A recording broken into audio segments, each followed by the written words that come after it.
A paz do Senhor, é um prazer mais uma vez estarmos aqui. Eu sou o pastor Eric, aqui da Assembleia de Deus Marcas do Evangelho, aqui em Cariacica, Campo Grande. Então, você que nos acompanha já neste momento, fique à vontade em nosso meio, interaja conosco, deixa aí já o seu like, compartilhe esse vídeo e vamos para mais uma aula em nome de Jesus. E eu gostaria também de apresentar quem está compondo a mesa comigo para poder ministrar essa aula. E do meu lado aqui comigo está... Paz do Senhor Jesus Cristo, meu nome é Alisson, sou juvenil. A paz do Senhor, eu sou a Giliana, esposa do pastor Eric. Eu sou a Manu, juvenil. Então, vamos aproveitar e vamos iniciar a nossa lição com oração feita pela Emanuele. Amém? Papai do céu, muito obrigada, Senhor, por estarmos aqui. Senhor, que cada pessoa que assistir esta aula, Pai, seja ministrada, Senhor, e que possa usar isso em todos os lugares que elas forem, Papai do céu. Jesus, muito obrigada por cada vida, Senhor, que vai estar no chat na hora, Papai do céu. Perdoe os nossos pecados. Muito obrigada por tudo, em nome de Jesus. Amém. Amém.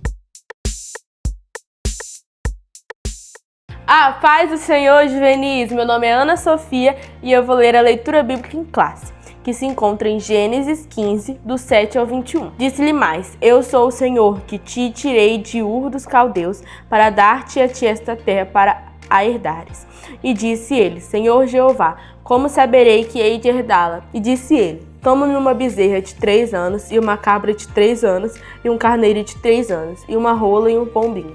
E trouxe-lhe todos estes, e partiu-os pelo meio, e pôs cada parte deles em frente da outra, mas as aves não partiram. Pondo-se o sol, um profundo sono caiu sobre Abraão, e eis que grande espanto e grande escuridão caíram sobre ele. Então disse a Abraão: Saiba de certo que peregrina será a tua semente em terra, que não é sua, e servi-los-á e afligi-la-ão 400 anos. Mas também eu julgarei a gente, a qual servirão, e depois sairão com grande fazenda. E tu irás a teus pais em paz, em boa velhice serás sepultado. E a 4ª geração tornará para cá, porque a medida da justiça dos amorreus não está ainda cheia. Sucedeu que, pondo o sol, houve escuridão, e eis um forno de fumaça e uma tocha de fogo que passou por aquelas metades. Naquele mesmo dia fez o Senhor um concerto com Abraão, dizendo: A tua semente tenho dado esta terra, desde o rio do Egito até o grande rio Eufrates, e o Queneu, e o Quenezeu, e o Cadimoneu, e o Eteu, e o Farezeu, e os Refaíns, e os Amoreus, e o Cananeu, e o Girgazeu, e o Jebuseu. E foi essa a leitura bíblica de hoje. Tchau! Então, vocês estão vendo aí de um novo trimestre, que vocês estão engajando aí, de um conhecimento aí do Antigo Testamento. Então, vocês passaram pela primeira lição aí, um pouquinho sobre como é descrito aí na Bíblia, né? A distribuição dos livros do Antigo Testamento. Hoje nós vamos adentrar na lição de número 2, que tem por tema, então, a origem dos hebreus, né? Então, nós vamos saber hoje, né, conhecer como que dá a origem desse povo, esse povo que denota-se no decorrer de todas as escrituras, né? As Santas Escrituras, nós conhecemos o povo hebreu, o povo israelita. Então, se você não sabe ainda a origem desse povo, como que isso sucedeu, como isso teve um início, nós vamos estar adentrando um pouquinho hoje nesse conhecimento. Então, fique com a gente aí, permaneça. E antes disso, eu gostaria de saber aí, será que eles sabem qual é a origem do povo hebreu? Será que eles sabem, Gi? Será, Emanuele? Será? Será, Alisson? Não sei, vamos descobrir no chat. Vamos ver? A paz do Senhor, juvenis, meu nome é Marcos, e a origem do povo hebreu, eles são descendentes de Jacó, que Deus mudou o nome para Israel, e Deus ordenou sobre a vida dele que ele seria pai de muitos filhos. Meu nome é Vitor, e eu acho que a origem do povo hebreu surgiu de Abraão, Isaac e Jacó. A paz do Senhor, juvenis, me chamo Davi, e eu tenho por mim que o povo hebreu veio da cidade de Ur dos Caldeus, que se encontrava na Mesopotâmia. Espero ter acertado. É isso aí, pessoal. Agora nós vamos tirar as dúvidas de vocês. Já que vocês responderam aí, quero saber se são certos ou errados. A gente vai falar para vocês agora sobre a Mesopotâmia, que é a origem do povo hebreu. E é uma das regiões mais antigas do mundo, né? Por isso, é tida como o berço da sociedade. O significado de Mesopotâmia é entre rios.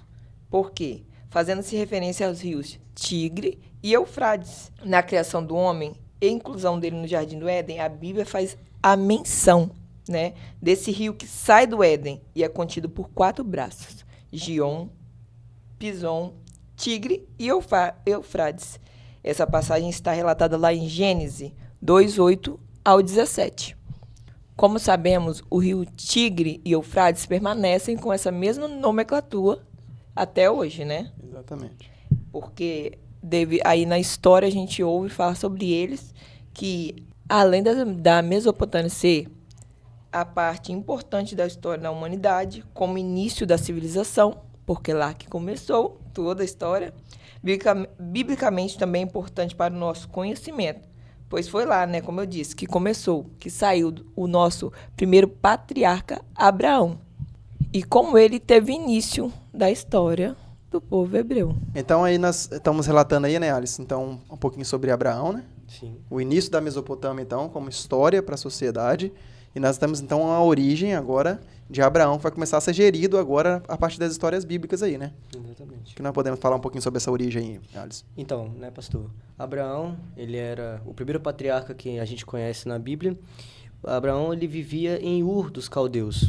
É importante a gente lembrar que Abraão veio de uma família que era idólatra. Ou seja, uma família que não adorava ao nosso Deus, ao Deus de Israel, Deus dos exércitos, que a gente conhece na Bíblia.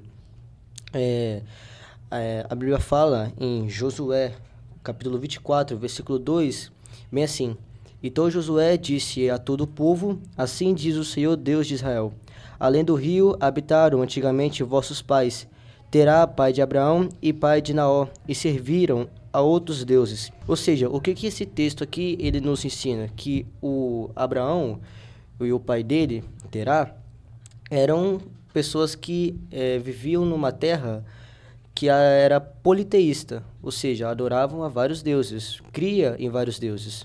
Então, é legal nós sabemos desse versículo aqui que, mesmo assim, Abraão vivendo num país, numa terra que era idólatra, ele não se deixou desviar por essas coisas também. É importante nós entendermos que Abraão, ele viveu parte da sua vida lá, ou seja, ele viveu um bom tempo lá com seu pai Terá. A Bíblia fala depois que Abraão ele saiu da terra de Ur, dos caldeus, e foi para a terra de Harã com o seu pai. Foi em Harã que o seu pai Terá morreu. Harã ficava a mais ou menos 900 quilômetros de Ur dos caldeus, que ficava também na Mesopotâmia. Exatamente. Então ainda continua no contexto da Mesopotâmia, né? Sim. Para nós entendermos aí. Porque a geografia bíblica é importante nós entendermos, para nós, quando formos ler a Bíblia Sagrada, as Escrituras, nós conseguirmos diagnosticar onde está embasado os nossos contextos bíblicos, né? Então, quando nós relatamos a respeito da Mesopotâmia, você sabe que está sendo aqui o início de uma genealogia, né, de uma geração, e principalmente de um pai na fé que nós temos, né, que é Abraão. Então, já que ele sai ainda da Mesopotâmia, lá de Ur dos Caldeus, agora ele chega até Harã com o pai dele, ainda continua ainda, né, que esse chamado dele, né, Manu, a respeito de sair da terra, né, que foi uma das promessas que Deus fez para ele. Sim, Abraão, ele recebeu um chamado de Deus para sair da sua terra a fim de peregrinar. Na Bíblia, relata muito bem isso em Gênesis 12, 1 ao 3, que fala: Ora, ó Senhor, disse a Abraão, sai de tua terra e da tua parentela e da casa de teu pai para a terra que eu te mostrarei. E far-te-ei uma grande nação, e abençoar-te-ei, e engrandecerei o teu nome, e tu serás uma bênção. E abençoarei os que te abençoarem, e amaldiçoarei os que te amaldiçoarem. E em ti serão benditas todas as famílias da terra. Mesmo não sabendo para onde ia, Deus não tinha revelado ainda para Abraão para onde ele ia, ele confiou em Deus assim mesmo. E por isso, até hoje, ele é chamado de o pai da fé. Eita glória, né? É a questão da peregrinação, né? Que nós temos aí. Então, peregrinar é você andar por uma terra que não pertence a você, né? Então, é justamente o que Abraão fez. Andou, mas sem saber que a terra não era dele, né? Deus estava ainda preparando a terra para ele, levando ele para um lugar que ele não sabia. Então, ele creu nisso e permaneceu fiel aí. E aí, juvenis, tudo certo com vocês? Estamos aqui agora para mais um Você Sabia? E no Você Sabia de hoje, vamos aprender um pouquinho mais sobre o nosso pai da fé, ou seja, o nosso patriarca Abraão. Então, vem comigo. Nos dias de Abrão, ou seja, há 4.100 anos atrás, Ur era o centro de uma rica cultura, uma cidade que era localizada ao longo do rio Eufrates. E ela ostentava várias coisas, como uma arquitetura monumental, também uma enorme riqueza, também moradias confortáveis, música e até arte. Mas Abraão preferiu trocar a desvanecente glória deste mundo por um relacionamento pessoal com o Senhor. E por conta disso, ganhou uma fama imortal. Hoje ele é reverenciado por adeptos de 3 grandes religiões mundiais, que são elas: judaísmo, islamismo e, é claro, o cristianismo. O Antigo Testamento o reconhece como patriarca do povo escolhido por Deus, ou seja, os judeus. E o Novo Testamento o dignifica como pai espiritual de todos aqueles que andam nas pisadas daquela fé de Abraão, nosso pai. E fica a seguinte pergunta: qual é a importância de Abraão para nós? Bom, podemos responder essa pergunta com 2 coisas. Primeiro, não podemos entender o Antigo Testamento até que o notemos como uma realização na história das promessas que Deus deu a essa figura altaneira. Segundo, quando meditamos nos relatos de Abraão, encontramos muitos princípios que podemos aplicar nos dias de hoje, que é claro que pode enriquecer o nosso relacionamento com o Senhor. E foi isso, meus caros juvenis, esse foi o nosso Você Sabia de hoje. Espero que tenha entendido um pouco mais sobre o nosso pai da fé, ou seja, o patriarca Abraão. E uma dica que eu deixo para você, meu caro juvenil, é a seguinte: copie a fé deste homem, pois somos abençoados através dela até os dias de hoje. É isso, fique na paz e tchau. Seguindo então aí, saindo um pouquinho então da Mesopotâmia, que agora vocês aprenderam o que é a Mesopotâmia, né? Qual é esse contexto que Abraão sai da Mesopotâmia. Agora também nós vamos estudar sobre outro contexto histórico de um outro determinado lugar que também se chama Canaã, que é mais conhecido de todos nós, né? Todos nós já escutamos falar a respeito de Canaã, principalmente na Bíblia Sagrada. Se nós pegarmos a nossa Bíblia e abrirmos em Ezequiel 20, verso 6, vai estar dizendo bem assim, ó: naquele dia levantei a mão para eles, para os tirar da terra do Egito, para uma terra que tinha previsto para eles, a qual mana leite e mel, e é a glória de todas as terras. Então, está relatando aqui em Ezequiel, né? O profeta Ezequiel está relatando a respeito da promessa de Deus a respeito de Canaã, que Deus havia feito para Abraão. E ele continua assim, ó: essa terra de Canaã é a terra que prometi ao patriarca Abraão. Então, há uma promessa de Deus, né, para Abraão, de que ele daria para ele o melhor da terra, né? Ou seja, não haveria nada melhor do que a terra de Canaã. Era o que Deus estava preparando para eles. Só que, olha como é que Deus trabalha na situação, contexto histórico, no contexto de preparar e no contexto das promessas. Quem habitava em Canaã era povo idólatra. E um dos principais povos que habitavam ali é um dos maiores povos inimigos dos cristãos, dos israelitas da época, que eram os filisteus, que tinham, né, o contexto de Canaã. Então Deus estava preparando um lugar que era bom, agradável, mas a sociedade que vivia ali era um povo idólatra e um povo que era inimigo do povo cristão. Então, para Deus mostrar o tamanho do poder e da força que ele estava fazendo, mostrando então que o lugar que ele prometeu era um lugar que ele estava preparando, que ninguém conquistaria com mãos humanas, mas seria algo de Deus realmente. E Abraão simplesmente creu, né? Permaneceu nisso e ele teve isso, né? Então Abraão chegou em Canaã, ele chega e habitou em Siquém, né? Logo quando ele chega em Canaã, ele habita lá em Siquém. Depois que ele chega em Siquém, aí ele faz um contexto que nós conhecemos muito, quando nós vemos a história de Abraão. Ele chega a Siquém, o que ele faz sempre quando ele chega nos lugares? Oferece um holocausto. Ele levanta um altar ao Senhor, né? Levanta uma forma de adoração ao Senhor. Depois de Siquém, então, ele vai partir para Betel, ele vai chegar até Betel, e ali, então, ele vai armar a sua tenda. Ele armando a sua tenda, ele vai fazer novamente o quê? Levantar novamente um altar ao Senhor, uma forma de adorar ao Senhor. Mostrando, então, que ele está andando agora por Canaã, chegou no lugar que Deus havia prometido para ele, esse era o lugar para ele, né? E ele está oferecendo, então, um holocausto ao Senhor, né? Levantando um altar ao Senhor. E a peregrinação dele vai continuar ainda, né, Gi? Continuar ainda. Sim. Após ele viver, né, um tempo em Canaã, conquistar bens, pastores para te ajudar, né? Porque ele foi próspero naquele lugar. ele teve que se mudar por causa da fome. E aí ele desceu para o Egito com a família dele por um tempo, né? Foi por um tempo, passou ali um tempo e depois ele retornou novamente para Canaã. Que aí nesse retorno, que ele já próspero, juntamente com seu sobrinho Ló, tem que se separar. E aí quando Ló vai para o Vale do Jordão, e ele permanece em Hebrom. E nessa mesma passagem mostra, né, que a importância do adorar a Deus, do levantar um altar, porque todos os lugares que ele passa, ele ali estende um altar. Quando ele estava em Hebrom, novamente ele fez um altar ao Senhor. Também mostra que mais tarde, lá no Monte Moriá, ele novamente constrói um novo altar, que foi aonde o seu filho Isaque, né, foi levado para o sacrifício. Exatamente. Então mostra a importância então, da oração, né? Mostra a importância nossa da adoração, de que nós devemos ter uma comunhão, principalmente com Deus, né? Tem essa comunhão, essa interação, essa obediência, porque Abraão obedeceu, ele sai sem nada, agora ele já tem ovelhas, agora ele já tem vários pastores de ovelhas para ajudar ele a gerir essas ovelhas, e é só que a fome chega, ele parte para o Egito, como a gente falou, e agora ele volta novamente. Então ele vai conquistando os seus bens, até então que ele vai construir então o altar novamente em Moriá, né? Que é muito conhecido por todos nós, que é ali que Deus vai pedir a ele o sacrifício do seu filho Isaque. Ele ofereceu o próprio filho dele em sacrifício, né? De adoração e louvor ao Senhor. E ele não vai hesitar, ele vai oferecer.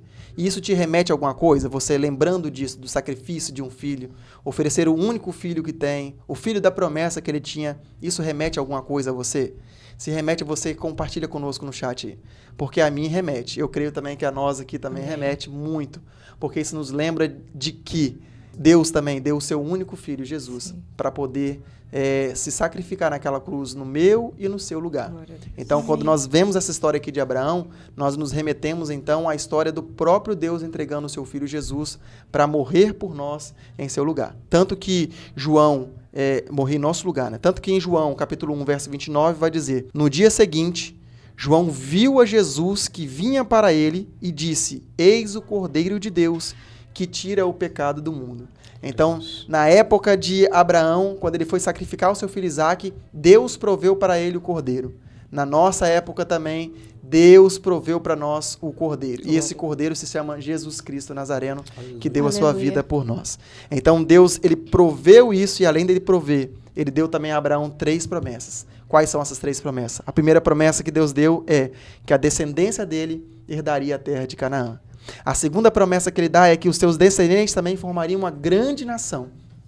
E a terceira promessa que ele traz é que a descendência dele abençoaria todas as nações. Essas são as promessas que Deus fez a Abraão. E Deus começa se cumprindo, então, através dessa terra chamada Canaã.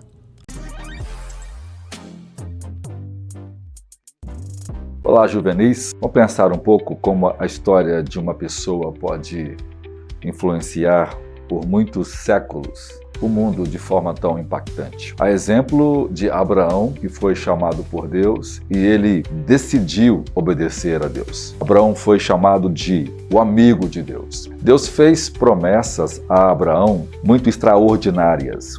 Abraão é o pai da fé, então ele confiou em Deus e Deus recompensou sua fé.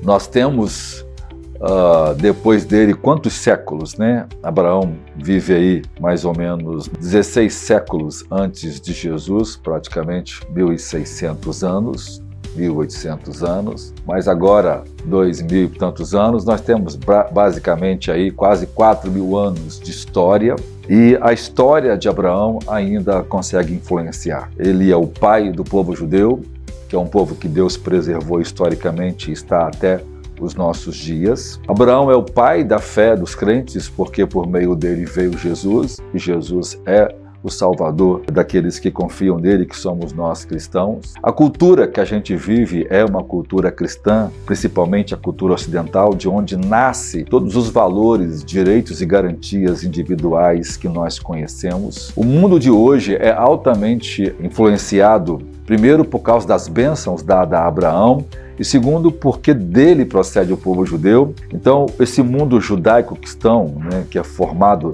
diante das Escrituras, tem valores extraordinários por causa da fé de Abraão. Mesmo depois que passa tanto tempo, nós temos hoje Abraão influenciando, inclusive as religiões, né? Nós temos o islamismo, que é uma religião que também fala de Abraão, embora tenha um entendimento equivocado sobre o Salvador e sobre o herdeiro. Eles consideram Ismael e não Isaque, o herdeiro da promessa, mas é Isaque de onde nasce o Messias, que é Jesus Cristo. Quando uma pessoa decide amar a Deus e obedecê-lo, ela não só vai impactar os outros ao seu redor, mas mesmo quando ela for embora, sua vida será lembrada e ela vai impactar muita gente. Nós temos historicamente muitas pessoas que influenciaram. Nós herdamos hoje o grande impacto da piedade de Lutero quando ele é usado por Deus para começar a reforma religiosa. Nós temos o impacto de John Wesley, que é um homem que amou a Deus e seu legado de fé influenciou profundamente o mundo. Talvez poucas famílias no mundo influenciou tanto a humanidade quanto a família de John Wesley, quanto nós devemos a piedade dele por amar a Deus, e como Deus abençoou a vida dele, nós herdamos e desfrutamos do legado dele. Como a gente desfruta, por exemplo, do legado de William Seymour, que foi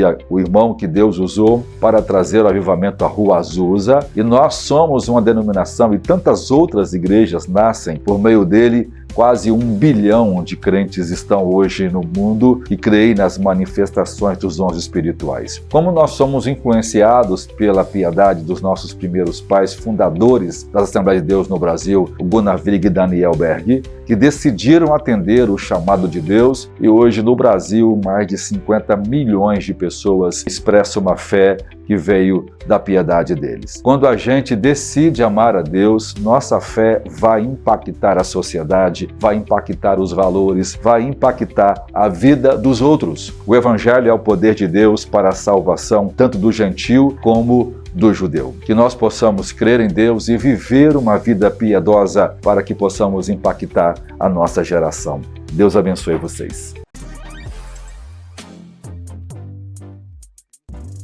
Traçando então agora no terceiro ponto de mais um contexto histórico, falamos do primeiro ponto, Mesopotâmia, segundo ponto, Canaã, agora nós vamos relatar a respeito do Egito, né?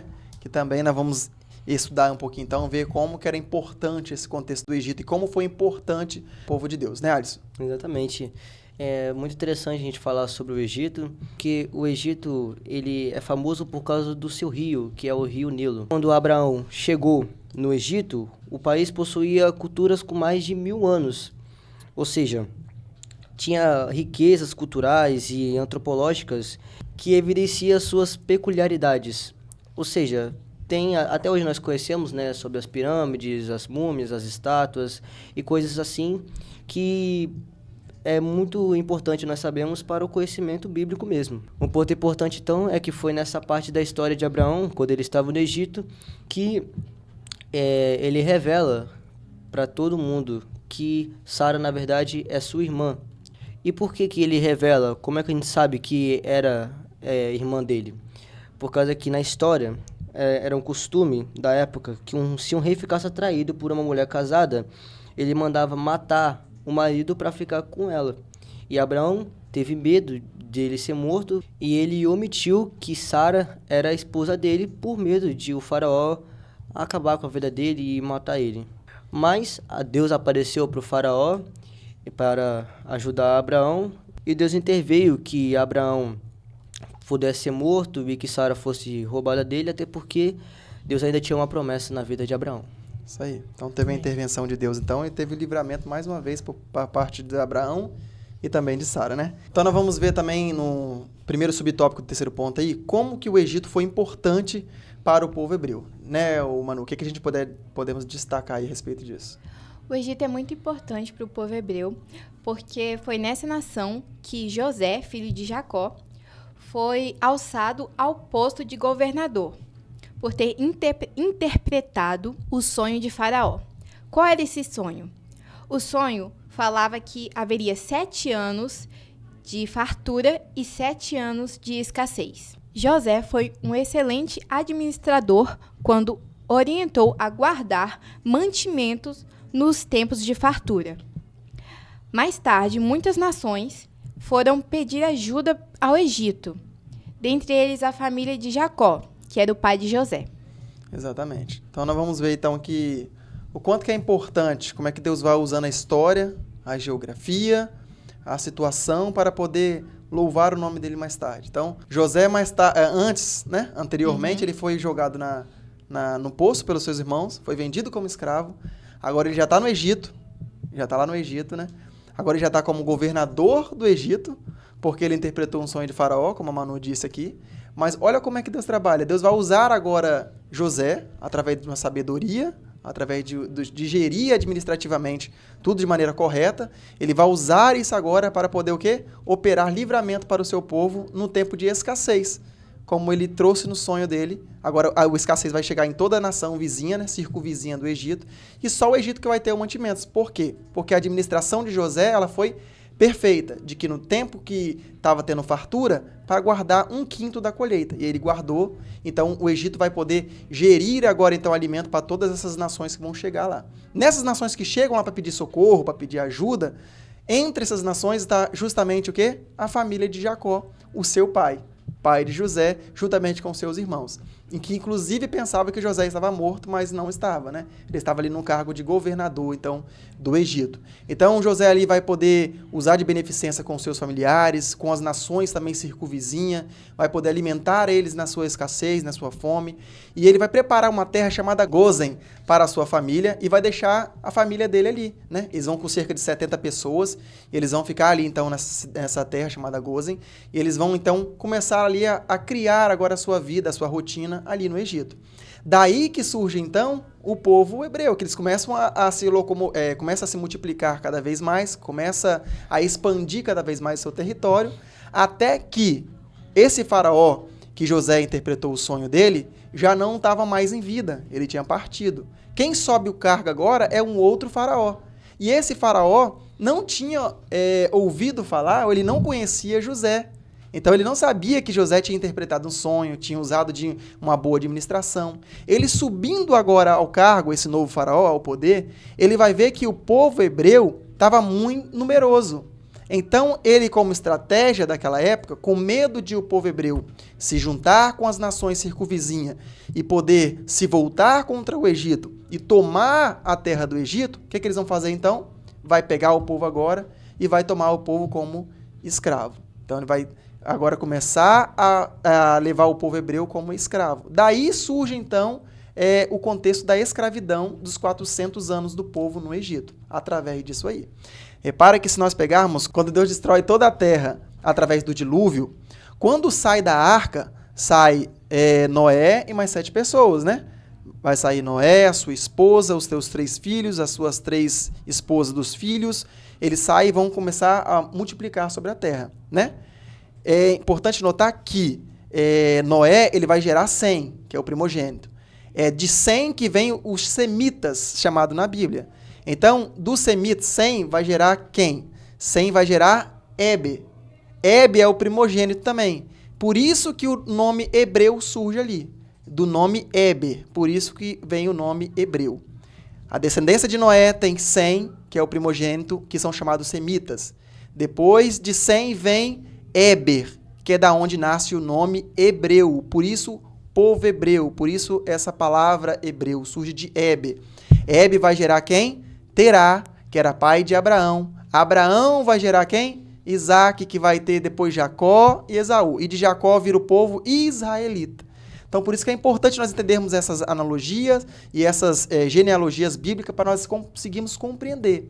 Quando você estudar agora e ler na Bíblia Sagrada esse nome hebreu, agora você vai saber que tem princípio em Eber, né? Que era filho de Sem, que era filho de Noé. Então a genealogia vai seguindo e os contextos bíblicos, a história vai sendo relatada. Então só para nós frisarmos aqui.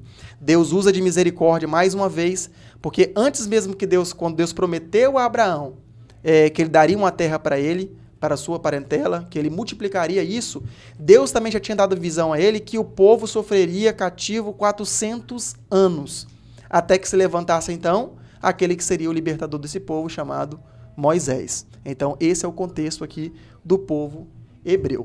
Entendido, gente? Glória a Deus. Louvado seja o nome do Senhor. Então agora também chegou um momento importante aí da nossa aula, né? Que é o nosso momento ofertório. Então tá aparecendo aí na sua tela aí os nossos meios de ofertar, né, Gi? Quais são os nossos meios de ofertar? Nosso Pix, o PicPay, as contas bancárias. Também temos o... O Mil Valentes, né? Glória a Deus. O que é o Mil Valentes, o Manu? Fala pra gente aí esse projeto. É uma campanha para arrecadar o valor para comprar esse espaço que nós estamos no momento. Exatamente. Então tá passando na sua tela aí o nosso espaço aqui, a nossa área administrativa, o nosso campo, as nossas salas onde nós temos as nossas aulas, o nosso templo também, né? Glória. Então você pode fazer parte desse projeto também, Vivo Valentes. Então vamos ofertar ao Senhor nessa hora, com dádiva e com alegria no coração.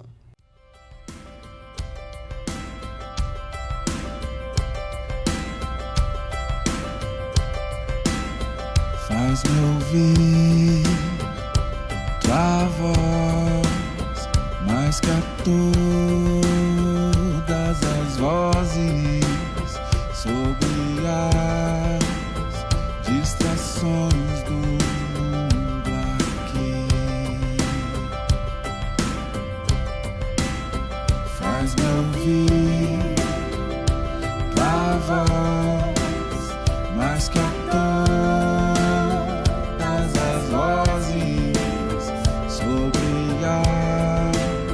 distrações do mundo aqui. Tua voz, vida traz e promessas nos faz. Teu amor vale mais que as riquezas deste mundo. Tua palavra, vida abundante, tua palavra nunca falhará. Terra e céu irão passar, tua palavra permanecerá.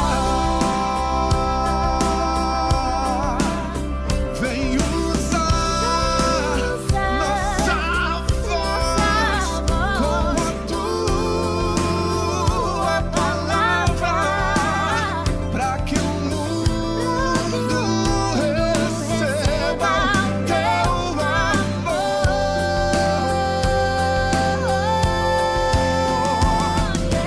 Tua palavra, vida abundante, tua palavra nunca falhará. Terra e céu irão passar, tua palavra permanecerá.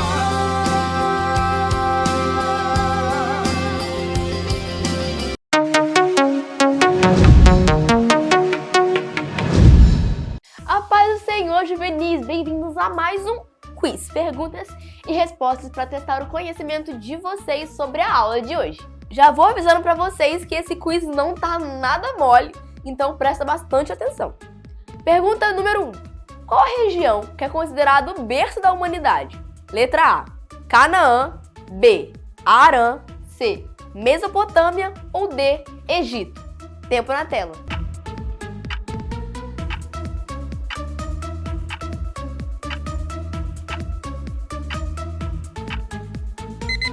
Tempo encerrado e a resposta certa é a letra C, a Mesopotâmia. Essa daqui estava fácil.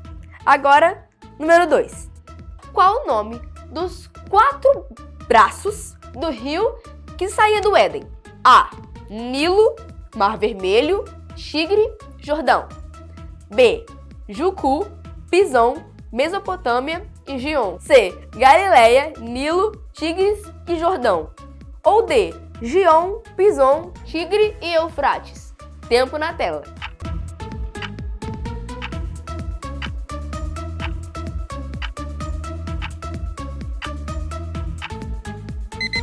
Resposta certa é, obviamente, a letra D, Gion, Pison, Tigre e Eufrates. Número 3. Em qual região Abraão e seu sobrinho Ló se separaram? A, Arã, B, Egito, C, leste do Jordão ou D, Canaã. Tempo na tela.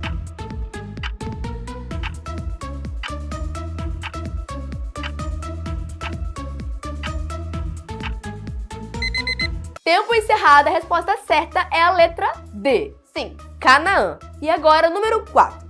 Qual o principal personagem na ida do povo hebreu para o Egito? José, Moisés, Abraão ou Jacó? Tempo na tela.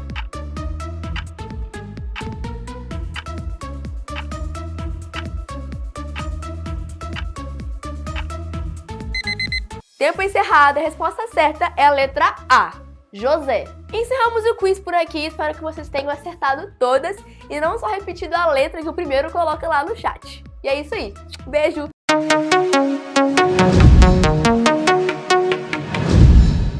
Assim como Abraão foi peregrino por toda a terra que ele passou, nós também somos peregrinos nessa terra que nós estamos. Essa terra não nos pertence. Nós estamos aqui porque a nossa terra é uma terra celestial. Então, que nós venhamos fazer com que merecer essa terra celestial para a honra e glória do nosso Senhor Jesus. E para eu concluir, então, eu vou deixar uma frase para vocês que o Deus de Abraão é o Deus que vive em nós hoje. A minha frase é: assim como Abraão e como José, devemos ter fé e confiar em Deus. E a minha é, independente das mudanças em nossa geografia, né, do cotidiano, mantenha o seu altar de pé. Amém? Amém. Vamos orar para terminar essa lição? Senhor Deus e Pai, queremos te agradecer por essa oportunidade de poder aprender mais de Ti, de poder estarmos unidos, Senhor Jesus, aprendendo e ensinando, Senhor, da Tua palavra. Que o Senhor possa permanecer com cada um que ouviu essa lição, que vai ouvir ela ainda, Pai, que possa, Senhor Jesus, estar no coração e na mente e que possamos viver, assim como Abraão, Senhor Jesus, viveu debaixo das Tuas promessas, até que o Senhor venha. Muito obrigada. Em nome do Senhor Jesus. Amém. Amém. Amém. Tchau. Tchau!